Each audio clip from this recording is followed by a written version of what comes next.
The year was 536 AD. It was an ordinary morning. People woke up, performed their routines, fed their animals, and headed to the fields. But there was something wrong in the sky. The sun was there. You could see where it was, but the light did not arrive. It was like looking at a candle through frosted glass, cold, distant, and almost extinguished. They waited a day, then two, then a week. The sun did not return. It did not return in January. It did not return in March, and it did not return in summer, when it should have been at the peak of its heat.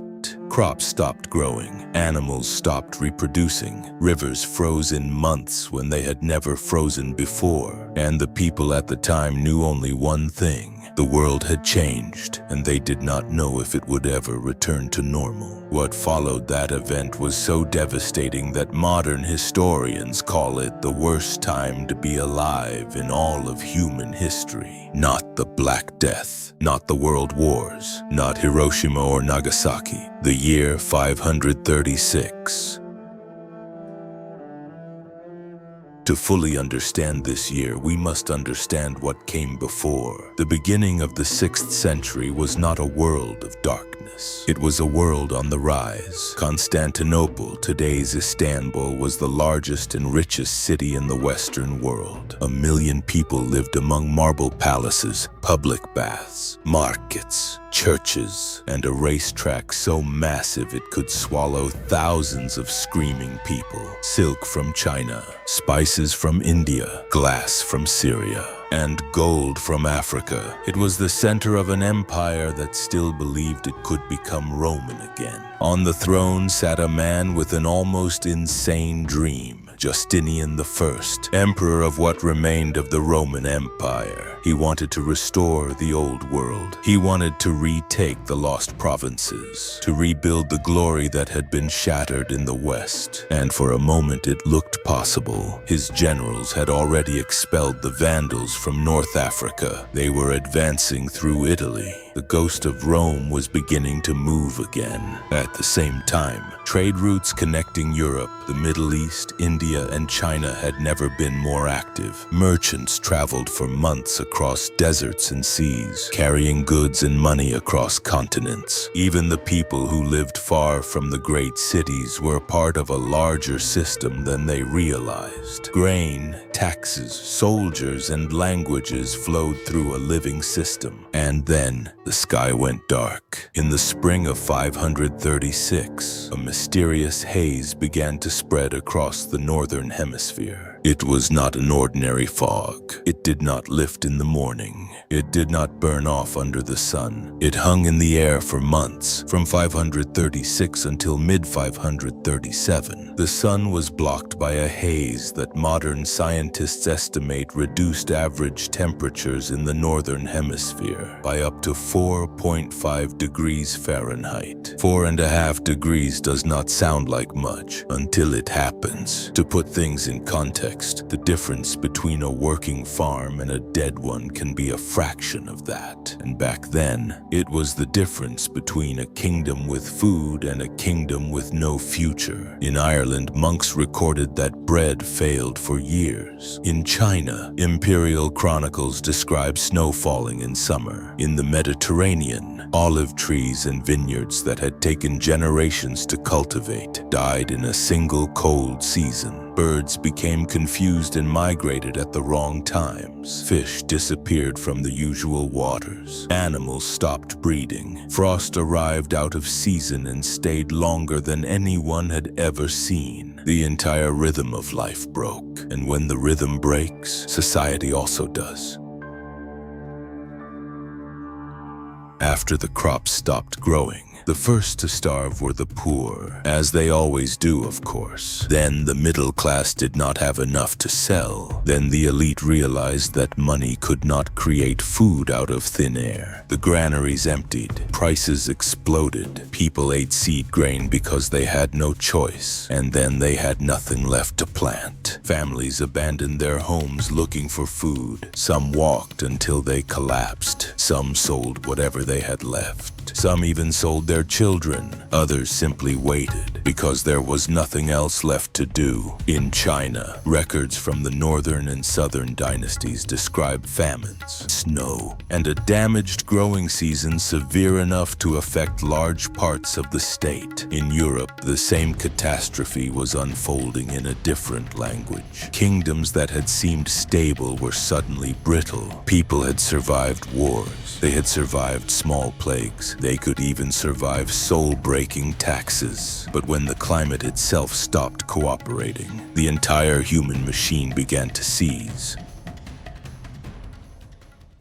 The answer to what caused the disaster was hidden for 1,500 years. In 2018, scientists working in Antarctica studied ice cores, those long cylinders of ancient snow compressed into memory. Each layer of ice is a year or a season, holding traces of dust, salt, volcanic particles, and chemicals from the atmosphere. They are time capsules, and with new methods, researchers were able to read them with astonishing precision. When they reached the layer corresponding to 536, they found sulfate. Sulfate in this context is the fingerprint of a massive volcanic eruption. Not a normal eruption, a catastrophic one. The particles had been blasted so high into the atmosphere that they entered the stratosphere, where rain cannot wash them out and weather cannot easily clean them away. Once there, they spread around the planet and reflected sunlight back into space. The Earth had been given a veil. The likely source was in Iceland or the North Atlantic volcanic system, probably a giant eruption from a volcano such as Katla, or a nearby system capable of similar violence. But the deeper the scientists looked, the worse the picture became. It was not one eruption. There were three, one in 536, another in 540, and another in 547. Three volcanic disasters in 11 years. What could have been a brutal but temporary crisis became a prolonged environmental collapse. 536, 537, and 538 were the first years of the disaster. Harvest after harvest was destroyed, not by war, not by locusts, not by drought alone, but by a cold summer that never properly became summer. The people who lived through it did not see it as a climate disaster. They saw divine punishment, or just bad luck. They had no way of knowing that some spicy volcanoes had created a planetary crisis and climate change. They only knew that every season was wrong, and then, just as the world was trying to survive hunger, something even worse arrived. In 541 AD, 5 years after the beginning of the darkness, people in the Egyptian port of Pelusium started falling ill in a strange way. High fever, delirium, swollen glands in the neck, armpits, and groin. The body broke down fast. No one knew what it was. No one knew about bacteria. No one understood rats. Trade ships kept moving from port to port, carrying grain, silk, oil, wine, and a microscopic passenger no human eye could see. Yersinia pestis. It was the bacterium that caused the plague of Justinian, the first recorded bubonic plague. It spread through the Mediterranean with terrifying speed. Alexandria, Antioch, Jerusalem, the major cities of the Eastern Roman world became staging grounds for death. Then it reached the crown jewel, Constantinople. 1 million people packed into a city with no germ theory, no antibiotics, no modern sanitation, and no effective way to contain what was coming. Procopius the historian was there, and what he wrote does not read like history. It reads like a nightmare with dates attached. People died so quickly that the city could not keep up with burial. At the height of the outbreak, tens of thousands may have died each day in the wider city. The empire opened mass graves in trenches outside the walls. When those filled, they stacked bodies in towers. When those filled, they used abandoned buildings. And when those filled, they simply left the dead where they fell. Markets closed. Labor vanished. Ships came in and no one had enough healthy workers to unload them. The grain supply broke. The bureaucracy collapsed under the weight of funerals. Even the emperor's palace was not insulated from the panic. Justinian himself reportedly fell ill. Though he survived, the state survived too, but just barely. And this plague did not stop at one outbreak. It returned in waves for decades. Syria, Persia, Italy, France, Spain, North Africa. Every time trade reopened, the disease traveled again. Every time populations began to recover, another wave arrived. Over the course of 2 centuries, it became one of the most destructive pandemics in ancient history. Estimates vary, but millions died. In some places, the dead may have approached half the population. Combined with famine and cold, the plague acted like a second death sentence for a world that was already collapsing. But the consequences of 536 did not stop with the Mediterranean. In the steppes of Central Asia, the climate changed abruptly. Colder summers meant less grass. Less grass meant fewer animals. Fewer animals meant less food, less milk, less mobility, and less survival. For nomadic societies, this was also a direct threat to existence. If the land cannot feed the herds cannot feed the people, so people started to migrate. In Scandinavia, the effects may have been even more profound. Archaeologists have found that in parts of Sweden, as much as 75% of villages may have been abandoned around the mid-6th century. Fields were left empty, settlements collapsed, people concentrated into smaller places, sacrificial deposits changed, burial patterns changed, social power changed. A society that was already harsh became harder, more competitive, and more violent. In later centuries, this would feed into the raiding and seafaring culture we associate with the Vikings. But there is also another chemical trace in the ice of Greenland that tells the same story: lead.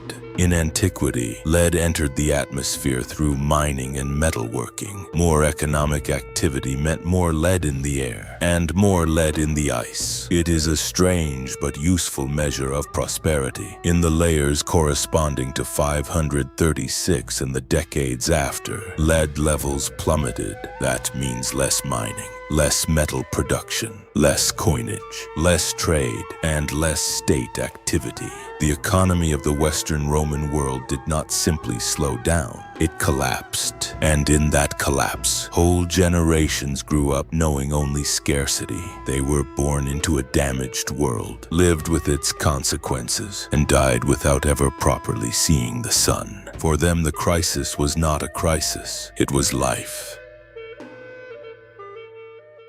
Still, the world did not end. Humanity did not disappear. What happened after the collapse is, in a strange and disturbing way, just as fascinating as the destruction. With fewer people, there was more land per farmer. Some of the most heavily used fields could recover. Forests expanded over abandoned settlements, drawing carbon from the atmosphere. In some places, wildlife returned to areas where humans had pushed it out. The reduced pressure on land eventually made recovery possible. The earth began to heal itself. Around 600 AD, the climate began to stabilize. Harvests returned. Populations started to rebuild. New political orders formed in the gaps left by old ones. Out of the ruins of the crisis came new structures, new elites, new faiths, and new ambitions. Historians often point to this recovery period as a hidden foundation of the High Middle Ages. The centuries that followed were not peaceful, but they were productive. New kingdoms emerged, new trade patterns stabilized, new religious institutions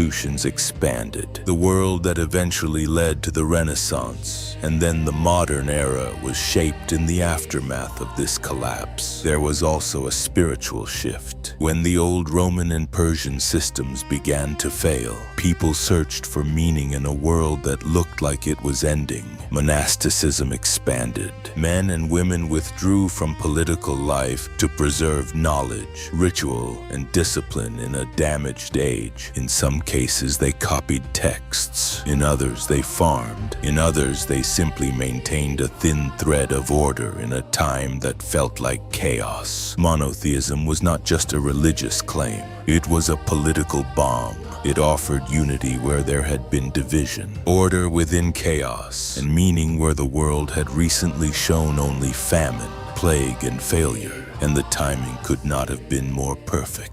After Muhammad's death in 632, the early Muslim community did not collapse. It expanded. The tribes that had once fought each other became part of a much larger political and military structure. With the rise of Islam, the same energy that had once produced constant internal conflict was redirected outward. Instead of raiding one another, they began pushing into territories weakened by decades of war and instability. And the result was one of the fastest expansions in history. Within a few years, Muslim armies were moving through Syria, Palestine, and Egypt. These were not empty lands. They were among the richest and most important regions of the old Roman world. But they had just come out of a period of hunger, plague, heavy taxation, and military exhaustion. Local populations were tired. Imperial armies were stretched thin. Garrison systems were weak. Resistance existed, but the old structures no longer had the strength they once had.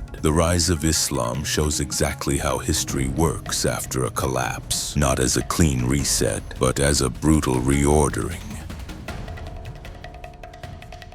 And this is where this story stops being only about 536 and starts becoming about us. As you can probably imagine, an event like 536 could also happen today. Currently, there are 8 billion people on Earth. In 536, there were around 200 million. Today we have satellites, weather models, global communication, shipping networks, medical science, and enough knowledge to know more or less what is happening when the climate behaves strangely. But we also have something else: dependence. Our food system is global. It is efficient, fragile, and tuned for stability. A drought in one region changes prices in another. A flood in one country affects grain supply somewhere else. A volcanic winter today would not be local. It would be global. There would be no untouched empire waiting in the next valley. There would be no untouched continent that could simply absorb the shock. Every region would be part of the same system at the same time. We already saw what happened with the blockade of the Suez Canal. Our economy is fragile. A planet can be modern and still be vulnerable. In 2022, the eruption of Hunga Tonga produced one of the largest atmospheric disturbances in recent decades. Fortunately, it injected more water vapor than sulfate, so the cooling effect was limited. But the lesson is simple. When the sun weakens, photosynthesis drops. When photosynthesis drops, plants grow less. When plants grow less, food runs out. And when food runs out, that is no bueno. The atmosphere is not passive. It remembers and spreads. Katla, the volcano that probably started everything back then, is still active. Campi Flegrei in Italy has shown worrying signs for years. Yellowstone is one of the most watched volcanic systems on the planet.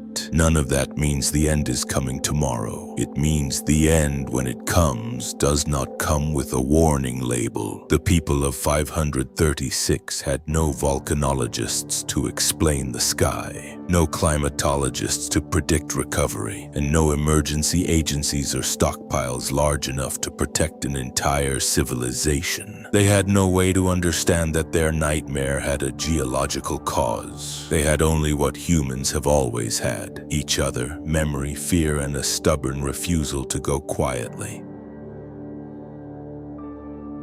The year 536 reminds us that civilization is a thin layer over a very volatile planet. We live in a short window of relative climate stability and call it normal because we are used to it. We build cities of glass and silicon and assume the ground will remain beneath them. But the people who lived through the darkness of that year also thought their world was stable. Right up until the sky changed, their world did end, but ours began in the ruins. They survived, not all of them, but enough. Enough for agriculture to return, enough for kingdoms to rise, enough for empires to fall and be replaced. We are a species of survivors, born from the darkest year in history. The question is not whether history can break us. It already has. The question is whether, if the sun dimmed tomorrow, we would be as stubborn as the people who came before us.